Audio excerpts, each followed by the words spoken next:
ሶሻል ሚዲያ ላይ ወጣለው ነገሮችን ስመለከት ነበርና አንዳንድ ነገሮችን ላወራ ፈልጌ ነው የገባሁትና ያው እኔም በአዲስ ኪዳን ዘመን ጌታችን ኢየሱስ ክርስቶስ ጠርቶ ያወጣኝ ለአገልግሎት የሾመኝ ታማኝ አድርገው የቆጠረኝ አገልጋዮች መካከል አንዱ እኔ ነኝ እና ያ አገልግሎት ዙሪያ አንዳንድ ሰሞኑን የተነሳ ያለው ነገር ምንድነው ሐዋርያትና ነቢያት በዚህ ዘመን የሉም የሚል ነገሮች የተነሳ ነበርና እንግዲህ ይሄ ንግግር ለብዙን ያው ወንጌል አማኞችን አገልግሎት ለማጥፋት የሚታገል ለሰይጣን ትልቅ በር የከፈተ መንገድ ነው ብዬ ነው ማስበው እና ለብዙዎቻችን ያው የወንጌልን አገልግሎት ይዘን ወደፊት እንዳንሄድ አንገት መድፊያ መንገድ ሰይጣን የተጠቀመበት መንገድ ነው ብዬ ነው ማስበውና እንግዲህ አንጋፋ ቤተክርስቲያን እናት ቤተክርስቲያን የቆዩ ቤተክርስቲያኖች ትላልቅ ቤተክርስቲያን እናት አድርገውን ያሳደጉን ቤተክርስቲያኖች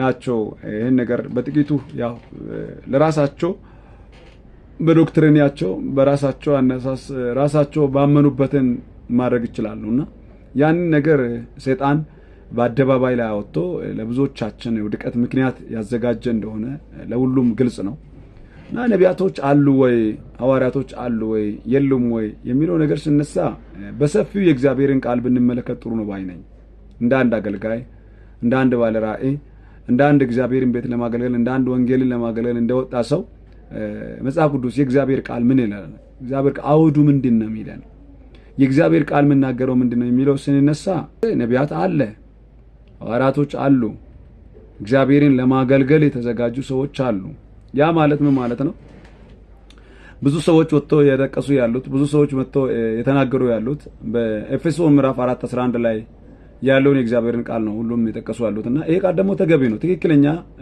ቃል ነው የተጠቀሰ ያለው እዛ ቦታ ላይ ያሉት ጌታ ያስቀመጣቸው ጌታ ለሾማቸው አገልጋዮች ጌታ ያስቀመጣቸው እነዚህ አገልጋዮች ጌታ ስጦታ አድርጎ ለቤተክርስቲያን ስጦታ አድርጎ ለምድሪቱ ለትውልድ የሰጣቸው ወንጌልን አድራ ይዞ እንዲቀጥሉ ጌታ ያስቀመጣቸው እነዚህ አምስቱ የምድሪቱ ስጦታዎች ወይም ለወንጌል ስጦታ ተደርገው የተሰጡ ሰዎች አሉ ይሄም መካድ አይቻልም ምክንያቱም ሚሊዮን ሰዎች ሳይሆን በዚህ ዘመን አለን ብለው የወጡ ነቢያቶች ሐዋርያቶች ሳይሆኑ የእግዚአብሔር ቃል መሰረት አድርጎ ያስቀመጠ ጉዳይ ስለዚህ ይሄን በደንብ እያወቁ በደንብ እያነበቡ ለሰይጣን መንገድ መክፈት ለኔ ተገቢ ሆኖ አይታየኝም ለምን ቢባል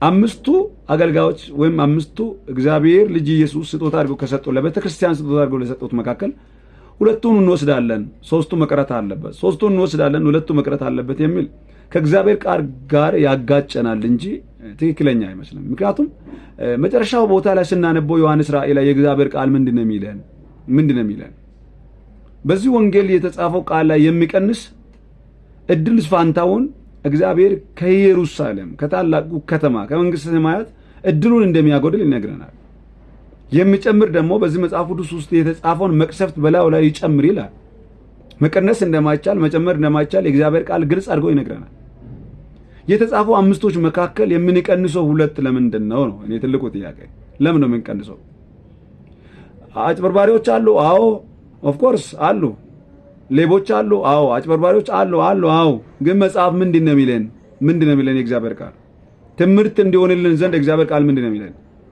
እርሻ ቦታ ነበረ ስንዴውን ዘሩ ከስንዴ ማግስትም ደግሞ ሰይጣን እንክርዳድ ዘራ ቆንጆ መሬት ላይ የተሰራው ስንዴ ላይ መጥፎ የሆነ እንክርዳድ በቅሎ ባዩ ጊዜ ልነቅሉ መጡ እንንቀላቸውን ያሉ አትንቀሉ ምን ነቀሉበት ሰዓት ስንዴ አብሮ ይነቀላል ስለዚህ አብሮ ይደቅ ምታጭዱበት ሰዓት አጫጆቹ ይለዩዋቸዋል ገለባውንና እንክርዳዱን ወደ ሰዓት ያደርጋሉ ስንዴውን ደግሞ ወደ ጎተራ ይከታሉ ብሎ ነው ጌታችን ኢየሱስ ክርስቶስ በምሳሌ አስተማረን አሁን በሌባና ባጭበርባሪ ዋሻ ውስጥ በመደበቅ ለእውነት በቶ ዋጋ የሚከፍሉ እግዚአብሔርን ድምጽ የሚሆኑ ነቢያቶች የእግዚአብሔር አፍ ናቸው ተብሎ የተጻፉ ወንጌልን ይዞ ለመንቀሳቀስ የተጠሩ ቤተክርስቲያንን ለመትከል ደፋ ቀና የሚሉ ቤታቸውን የተው ትዳራቸውን የተው ወድቆ የተነሱ ጌታን የሚያገለግሉ እስር ቤት ያሉ እስከዛሬ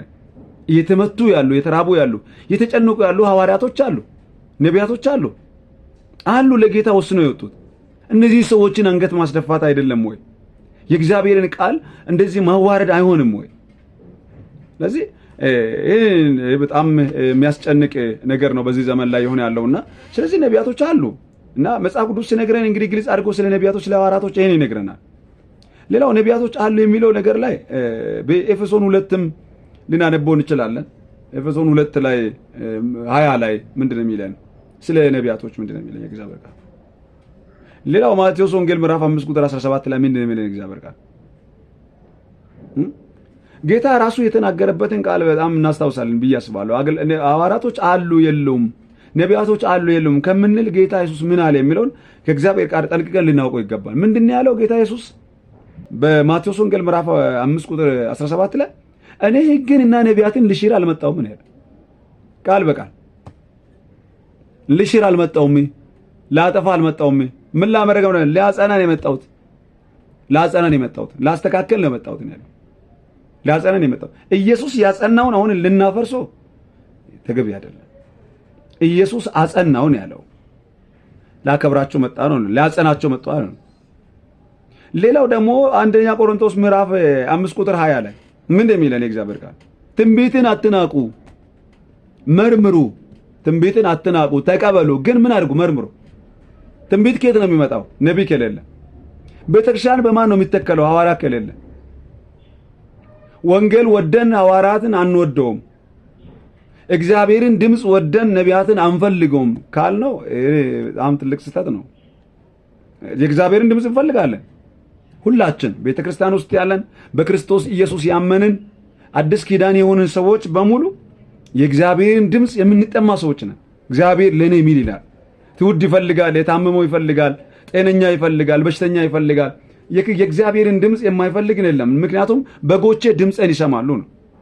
እና የእግዚአብሔርን ድምጽ የምንፈልግ ሆነን ነቢያት አያስፈልጉም ካልነው የእግዚአብሔርን ድምጽ ይዞ መጣን ማለት ነው።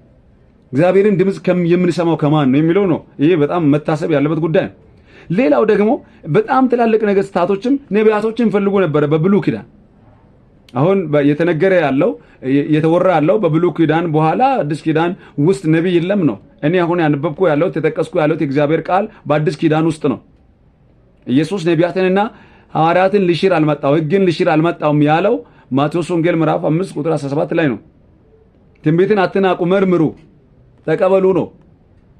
እና ይሄ አንደኛ ቆሮንቶስ ምዕራፍ 5 ቁጥር 20 ላይ ነው። ሌላው ደግሞ ማቴዎስ ወንጌል ምዕራፍ 10 ላይ ቁጥር 41 ላይ ምን እንደሚልን ነው? ነቢይን በነቢይ ስም የሚቀበል ነቢይን በነቢይ ስም የሚቀበል አንድ ጽዋ ውሃ የሚሰጥ የነቢይን ዋጋ ይቀበላል ነው የሚለው የእግዚአብሔር ሰዎች። እንዴ ነቢይን እንኳን በሚያስፈልጓቸው ነገር አገልግሏቸው ነው፣ ስጧቸው ነው፣ አብሏቸው፣ አጠጧቸው ነው። የነቢይን ዋጋ ይቀበል። ነቢይ ከሌለ ማንን ነው የሚቀበለው? ጌታ አያውቅም እንዴ? ይሄን ነቢይ አያስፈልግም ማለቱን አጥቶ ነው እንዴ? ሐዋርያትን ምድር ላይ እንዳይኖሩ ሳያቀርቶ ነው እንዴ?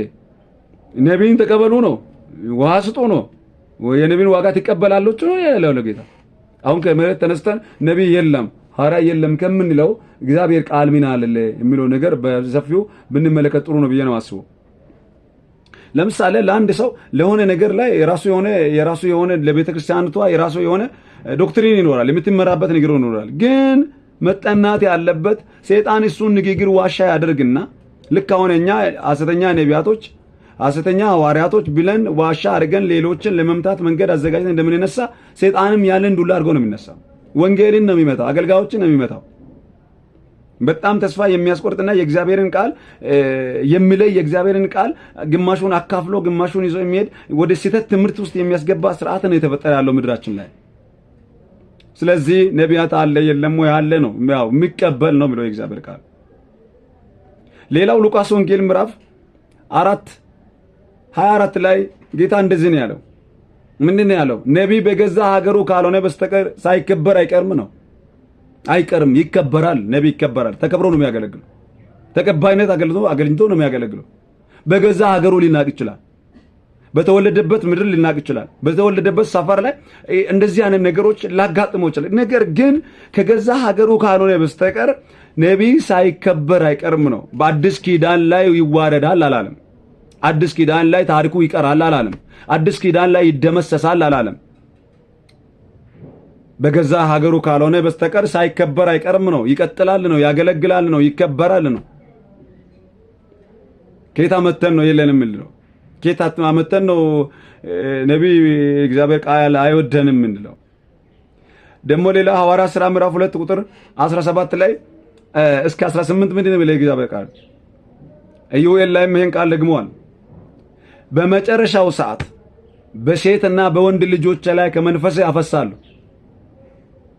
ከመንፈስ ያፈሳለሁ ካለ በኋላ መንፈስ መፍሰስ ብቻ ሳይሆን ራእይ ያያሉ፣ ትንቢት ይናገራሉ፣ ህልም ያልማሉ ይለናል።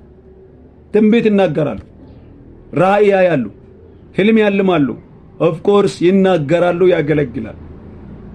የእግዚአብሔርን ድምጽ የሚሰሙ አሉ። እግዚአብሔር የሚያናግራቸው አሉ። ጫካ ውስጥ አሉ። ድንጋይ ስር አሉ። ተንበርክኮ ወደ እግዚአብሔር የሚጮሁ፣ ተራራ ላይ የሚጮሁ፣ ለትውልድ የሚጮሁ፣ ለምድሪቱ የሚጮሁ በላተኞች እንዳሉ፣ ሌቦች እንዳሉ፣ አጭበርባሪዎች እንዳሉ ኢየሱስ በሚያገለግልበት ጊዜ እነ ይሁዳዎችም አሉ። ኢየሱስ ይሁዳን መረጠው እንጂ አቀፈው እንጂ አላጠፋውም። በገዛ እጁ ነው የጠፋው።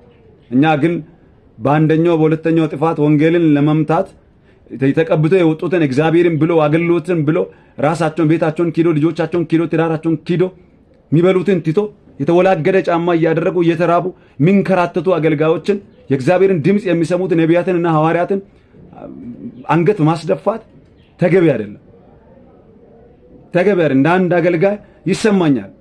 የእግዚአብሔርን ቃል ማካፈልና የእግዚአብሔር ቃል ወደ ስህተት ትምህርት የሚወስድ ትውልድን አይምሮ የሚያጣምም ነገር የተራገበ ስለሆነ በሚዲያ ላይ አልቀበለውም። አልቀበልም። ምክንያቱም እኔ አገልጋይ ነኝ። እግዚአብሔር ጠርቶኝ ያወጣኝ አገልጋይ ነኝ። እኔ ሊቀበል አልችልም። ይሄ መቆም ያለበት ጉዳይ ነው። ሌላው አንደኛ ቆሮንቶስ ምዕራፍ 14 ቁጥር 39 ላይ ምን እንደሚለን እግዚአብሔር ሰዎች አንደኛ ቆሮንቶስ ምዕራፍ 14 ቁጥር 39 ላይ እንደዚህ ነው የሚለው፣ ትንቢትን ራብተኞች ሁኑ፣ ሁላችሁም ትንቢትን ለመናገር ፈልጉ። የጌታ ልጆች የሚያስፈልግ ቢሆን የእግዚአብሔር ቃል እንደፈቀደ እግዚአብሔርን ሊያገለግሉ ነቢይ ሆኖ የተነሱት ሐዋርያ ሆኖ የተቀቡት ብቻ ሳይሆን ጉባኤ በሙሉ ትንቢት እንዲናገር ነው የተፈቀደው። በክርስቶስ ኢየሱስ አምኖ የዳነ አዲስ ኪዳን ሕዝብ ኢየሱስ ክርስቶስን እንደ ግል አዳኝ አድርጎ የተቀበለ የአዲስ ኪዳን ሕዝብ በሙሉ ሚመን ሁሉ ተቀድሶ ተስተካክሎ የእግዚአብሔርን ቃል መመዘኛ ይዞ በእግዚአብሔር ቃል ተንተርሶ እግዚአብሔር ቃል መሰረት አድርጎ እግዚአብሔርን ድምጽ በሚገባ ሰምቶ እንዲተነብዩ ተፈቅዶላቸዋል። እንደውም ራብተኞች ሁኑ። የሚገርማችሁ ሊሳን ከሚናገር ይልቅ ትንቢት የሚናገር ለሚመኑ ለማህበሩ ነፃነትን ፋውሲን ይዞ ይመጣል ነው የእግዚአብሔር ቃል ያለው። ትንቢትን ንቀን ሊሳንን የምንቀበልበት ምክንያት የለም። ሁሉም ጸጋ ስጦታ ናቸው። የሚገርመው ደግሞ ቤተክርስቲያን ውስጥ የተኛውን ቤተክርስቲያን መንፈስ ቅዱስን ትፈልጋለች። አሁን ይህን ነገር የምትናገር ቤተክርስቲያንም ሆነ በየግሉ የሚናገሩ ሰዎችም ሆኑ ሐሳብ የሚሰጡ ሰዎችም ሆኑ እንግዲህ ይቅርታ አድርጉልኝና የሚሳደቡም አሉ ሁሉና ሰው ቢቀርብ ሁሉ ለመምታት የሚዘጋጁ ሰዎች አሉ። እና እነዚህ ሰዎች በሙሉ በጌታ ነህና አዎነ ካላችሁ በቃ መንፈስ ቅዱስን ትፈልጋለህ? አዎ ጠማለሁ ይላል። መንፈስ ቅዱስን ፈልጋለሁ። መንፈስ ቅዱስ ስጦታ የሆኑ ትንቢት፣ መንፈስ ቅዱስ ስጦታ የሆነው ሊሳን፣ መንፈስ ቅዱስ ስጦታ የሆነ መገለጥ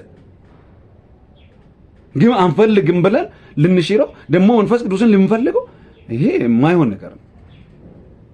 መንፈስ ቅዱስን ከተቀበልከው፣ መንፈስ ቅዱስን ካመንከው፣ መንፈስ ቅዱስን በውስጥ ካስቀመጥከው የእግዚአብሔር መንፈስ ባለበት አርነት አለ። የእግዚአብሔር መንፈስ ባለበት ድምጽ መስማት አለ። የእግዚአብሔር መንፈስ ባለበት ድምጽ ከተሰማ ደግሞ ለዚህ ሰው ነው የሚያወራው። ለአንድ ጓደኛ ነው፣ ለአንድ ቤተክርስቲያን ላለው ለሚመን ነው እግዚአብሔር የሚያወራው። ለዛ ሰው የሰማውን ድምጽ ማትናገርበት ምንም ምክንያት የለውም። መናገር ከጀመርከው ደግሞ ነቢይ ነህ። ወደድክ ጠላው እግዚአብሔርን ሰምተሃል። እግዚአብሔርን ማውራት ከቻልከው ትንቢት ነው ብለህ መናገር ከቻልከው ትንቢት መናገር ሁሉ ነቢይ ነው። እግዚአብሔር አፉ ውስጥ ቃሉ ነው ማውራው። መለየት ይቻላል። ትንቢት የሚናገር ሁሉ ነቢይ አይደለም። ነቢይም ደግሞ የተለየ ነው። መመዘኛው ሊኖር ይችላል። የሹመት መስፈርቶች ሊኖር ይችላሉ። ግን መጽሐፍ ሲነግረን ቅዱሳን በሙሉ አማኝ በሙሉ በክርስቶስ አምኖ የዳነ ሰው ሁሉ መናገር እንዳለበትና ለትንቢት ራብተኛ እንዲሆን ነው የእግዚአብሔር ቃል የተናገረው። እና ከየት አመተን ነው ልክ አይደለም እንለውና ይሄ በደንብ መታየት ያለበት ነው። ለሰይጣን መንገድ ላለመክፈት ሰይጣንን መምታት የምንችልበት መስመር ቢሆንና ወደ እግዚአብሔር ቃል ብንመለስ ይሻላል ብዬ ነው የማስበው። እግዚአብሔር ትልቅ ነው። እግዚአብሔር አዋቂ ነው። በእኛ የተጀመረ አይደለም፣ ራሱ ኢየሱስ የመሰረተበት። ጌታችን ኢየሱስ ክርስቶስ ራሱ ነቢይ ነው። ነቢይ ነው ራሱ። እግዚአብሔር ሰዎች በኢየሱስ የጀመረው አዲስ ኪዳን ነው። ኢየሱስ ራሱ ነቢይ ነው። የተከተሉትን 12 ሐዋርያትን ማቴዎስ ወንጌል ምዕራፍ 10 ላይ አጋንንትን እንዲያወጡ፣ ደዌን እንዲፈውሱ፣ ሙታን እንዲያስነሱ ላካቸው ይላል፣ ቀባቸው ይላል። እነዚህ የተዘጋጁ ሰዎች ዛሬም ክርስቶስን የተከተሉ እኔና እኔን የሚመስሉ ሰዎች በክርስቶስ ዲኖ ለትውልድ መፍትሄ ያመጡ፣ ወንጌልን ለትውልድ ያደረሱ፣ መዳንንና ወንጌልን ይዞ የቀረቡ የክርስቶስን ፈለግ ተከትሎ የሚያገለግሉ የጌታ ልጆች አሉ። ሞልቶ አሉ። ነቢያት አሉ። ሐዋርያቶች እየተሰባበሩ ቤተክርስቲያን የሚተክሉ ወንጌልን ተሸክመው የሚሄዱ በየሜዳ የሚጮሁ ምድረ በዳ ላይ የሚጮሁ የክርስቶስን ማዳን የሚናገሩ አሉ። ወንጌል ተሰብኮ ካልመጣ በስተቀር ማንም እኔ ፓስተር ነኝ ነቢይ እንትን ነኝ አስተማሪ ነኝ ብሎ ቤተክርስቲያን ውስጥ ቁጭ ብሎ የሚያስተምረው ምንም ነገር የለም። እንደ ኢየሱስ ሙታን ያስነሳል፣ በዛ ወንጌል ይናገራል። ደዌዎችን ይፈውሳል፣ ወንጌል ይናገራል። የሚገርማቸው እንጀራ ያበላቸዋል፣ ወንጌል ይናገራል። ዝም ብሎ ቁጭ ብለን የእግዚአብሔር መንፈስ በሌለበት ስራ ምንም ሰውን ሊፈውስ አይችልም። ሰውን ነፃ ሊያወጣ አይችልም። የእግዚአብሔር መንፈስ ነው ሰውን ነፃ የሚያወጣው። የእግዚአብሔር መንፈስ ነው ሰውን አርነት የሚያደርገው። ስለዚህ ይህም በደንብ ማወቅ ዮሐንስ ወንጌል ምዕራፍ 4 ቁጥር 19 ላይ ኢየሱስ ነቢይ እንደሆነ ተመስክሮለታል። ሉቃስ ወንጌል ምዕራፍ 24 ቁጥር 19 ላይ ኢየሱስ ነቢይ እንደሆነ በሰዎች አፍ በሚገባ ተነግሯል። በአንደኛ ቆሮንቶስ ምዕራፍ 11:4 ላይ ምንድነው የሚለው? እንግዲህ ወንድ ሳይከናነብ ትንቢት መናገር ይችላል። ተከናንቦ ተሸፍኖ ትንቢት ከተናገረ፣ ተከናንቦ ተሸፍኖ ከጸለየ፣ ተከናንቦ ተሸፍኖ ካገለገለ ልክ እንዳይደለ ትንቢቱ ሳይሆን ልክ ያለ ሆኖ አለባበሱን ያስተካክል እንጂ መተንበይ ይችላል። ከተነበየ ደግሞ ነቢይ ነው። ኦሬዲ ያገለግላል፣ ይተነብያል፣ ያስተምራል። እግዚአብሔር በውስጡ ያመጣውን ይናገራል። ስለዚህ ሳይከናነብ ሲጸልይ፣ ሳይከናነብ ያገልግል። አለባበሱን አስተካክለው ያገልግል። ማንነቱን ለሰዎች በሚገባ ጥሩ ትምህርት መስጠት የሚገባ ሰው ሆኖ በተቀደሰ አለባበስ በተቀደሰ ማንነት ላይ ቆሞ እግዚአብሔርን እንዲያገለግል የእግዚአብሔርን ቅዱሳን ነፃ እንዲያወጣ የእግዚአብሔር ቃል ግልጽ አድርጎ ይነግራል። አንደኛ ቆሮንቶስ ምዕራፍ 11 ቁጥር 4 ላይ ማንበብ ይቻላል።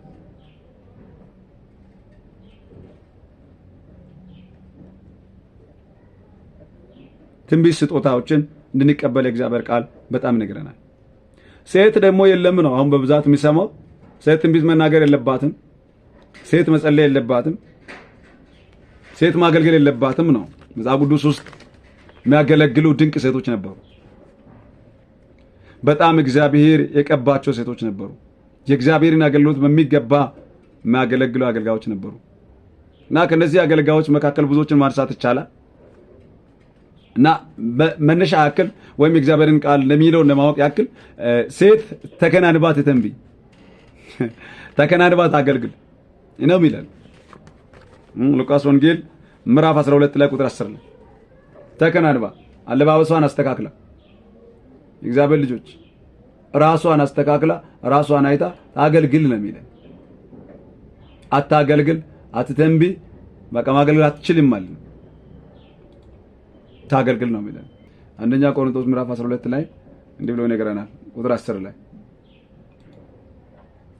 ለአንዱም ትንቢት መናገር፣ ለአንዱም መናፍስትን መለየት፣ ለአንዱም በልዩ አይነት ሊሳን መናገር፣ ለአንዱም በሊሳኖች የተነገረውን መተርጎም ይሰጠዋል። ይሁን ሁሉ ግን ያ አንዱ መንፈስ እንደሚፈቅድ ለእያንዳንዱ ለብቻውን እያካፈለ ያደርጋል።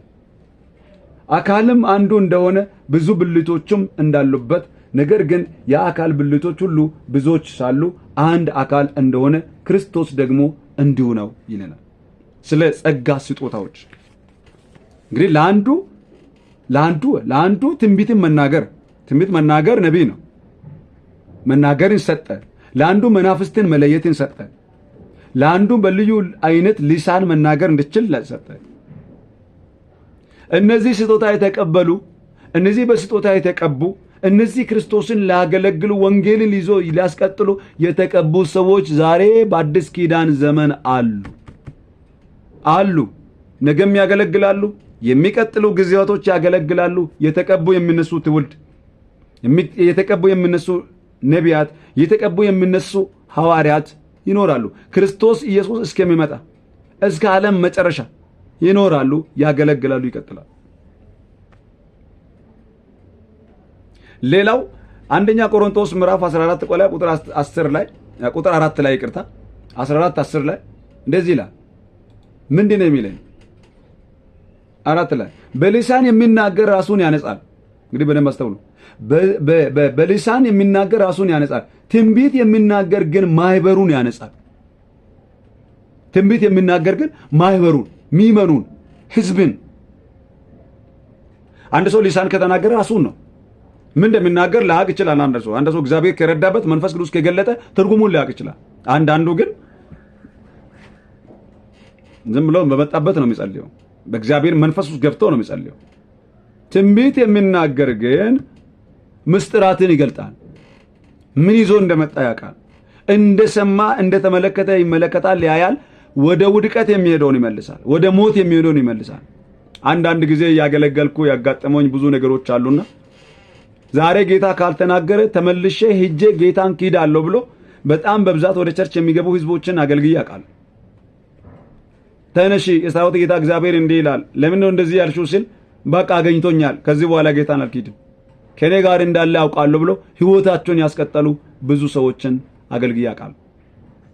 አልመጣም ጌታ እውነት ካለ ማገለግለው አገልግሎት የሚከተለው ክርስትና እውነት ክርስቶስ ከሆነ ይናገር፣ ስሜን ይጥራ፣ እኔን ያውራ፣ ካልሆነ ጌታን አልከተልም እክዳለሁ የሚሉ ሰዎች አሉ። ልክ እንደመጡ ጌታ ሲናገር ሰሙና እንደዚህ ተናግሬ ነው የመጣሁት አልቅሱ፣ ከዚህ በኋላ እኔ ጌታ ነው አልለይም የሚሉ ሰዎችን አውቃለሁ። ይህን ሲላችሁ አንዳንድ ሰዎች የምትመልሱት መልስ ሊኖር ይችላል። ምን የሚል? ሰዎችን በትንቢት ነው የምታሳምኑት። ትንቢት ከሌለ ቃል ያላወቀ በቃል ያላደገ ሰው ስለሆነ ነው ልትሉ ነው። ጌታ ኢየሱስ ክርስቶስ ሳምራዊቷን ሴቷን ያገለገለው ችግሯን ተናግሮ ነው፣ ተገልጦለት ነው፣ አውርቶ ነው። 5 ባሎች አሉሽ፣ እንዲህ አይነት ችግር አለብሽ ሲል ነው ነቢይ ያለችው። ወንጌልን ለማገልገል ወደ ከተማ ይሮጠችው። ዋይት ቀዳ የነበረችው ኃጢአተኛ ሴት እየሮጠች ወደ ከተማ ገባችና ጉዴን የተናገረኝን ነውና ይዋለች። ዛሬም ኢየሱስ የቀባቸው የኢየሱስ ልጆች አሉ ምድር ላይ ያገለግላሉ፣ ገና ይተነብያሉ፣ ገና እሳት ያወርዳሉ፣ ገና ሌቦችም እንዳሉ ሆኖ አጭበርባሪዎችም እንዳሉ ሆኖ ቀኑ መጨረሻ ግን ይታጨዳሉ። በእነሱ ብለን እውነተኞችን መምታትና በዚህ በተጻፈው ቃል ሚቀንስ ሚጨምር ተብሎ የተቀመጠውን ርግማንን አልፈን ወንጌልን ልናካፍለው ወንጌልን ልንሸቃቅጠው የሚገባ አይደለም። የእግዚአብሔርን ቃል ልናሸራርፈው የሚገባ አይደለም። ሌቦችን ሌባ ናቸው ብለን በግለሰብ እንይዛቸዋለን። በየቤተ ክርስቲያን መቀጣት ያለበትን መቅጣት ነው፣ ማስተማር ያለበትን ማስተማር ነው እንጂ አደባባይ ላይ ወጥቶ መጽሐፍ ቅዱስን ሽረናል፣ መጽሐፍ ቅዱስን ደምስሰናል፣ ከአምስቱ የምንቀበለው 3ቱን ብቻ ነው የምንልበት አይደለም። መጽሐፍ ቅዱስ አይሻርም፣ መጽሐፍ ቅዱስ አይለይም። ግማሹን አምነን ግማሹን የምንተውበት አይደለም። መጽሐፍ ቅዱስ ከዘፍጥረት እስከ ዮሐንስ ራእይ እርስ በራሱ የማይጋጭ እውነቱን የሚናገር የእግዚአብሔር እስትንፋስ የሆነ መጽሐፍ ነው።